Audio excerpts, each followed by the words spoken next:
double glazing, mood lighting, 4-zone climate control, massaging seats. The brand new Audi A8 is a soft robe and slippers away from being a 5-star spa resort. Tick the right options and it'll probably do a back sack and crack. But despite having a cockpit bathed in luxury, this genre of car could be doomed, because flagship saloons are no longer the only way to spend a fortune on style, on presence, and on technology. So is the A8 good enough to prove that executive saloons aren't dead? I'm driving the biggest diesel that Audi sell in the A8, which is the 4.2-litre, 345 bhp V8 TDI. It'll crack 0 to 62 in 5.5 seconds. Not only that, it'll do it with over 37 miles per gallon. Frugality alone isn't a reason to hand across the Christmas bonus. So, does the tech keep it from death's door? OK, this is where things seem much healthier. If we go into the sat-nav, it's linked to Google Maps using GPS, either through an optional module in the car or through your SIM card on your mobile phone.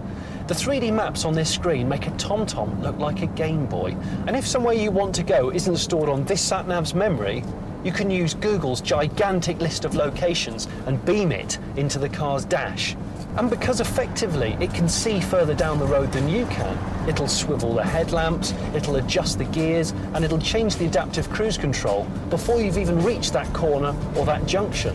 It's just like KIT, but without Hasselhoff. But the coolest bit of technology has to be the new MMI interface.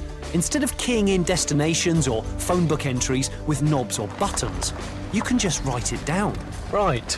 Say you want to go and buy some pheasant. What we do, we go into our little nav, click online destinations, and we're looking for a Google search in the immediate vicinity. And then we have to type in what we want. What do we want? We want pheasant. Where do we get it? Butchers. What I'm doing is I'm using my finger, my actual finger, to not type, but actually write into this sort of 2-inch squared little pad. And it'll recognise it and it'll say it back to me. The system is surprisingly intuitive. It's like an extension of the existing MMI, which is very good. Unless, of course, you happen to be 90% of the population who are awkward so-and-sos and are right-handed.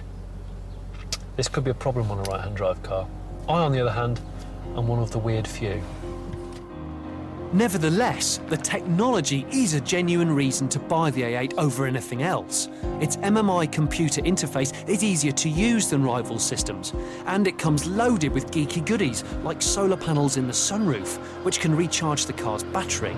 The driving experience needs to be good too, plusher than a cheaper car and leaner than an SUV. It's comfortable, and it's definitely not a wallowing beast. You forget how big this car is. And that's because of the 4x4 Quattro. You don't have 4x4 in any other car in this segment.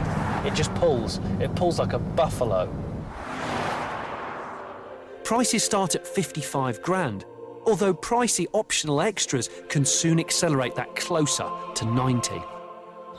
The A8 has proved that it's a more accomplished passenger and chauffeur vehicle than a BMW 7, and it's got enough comfort modes to match that of the S-Class from Mercedes.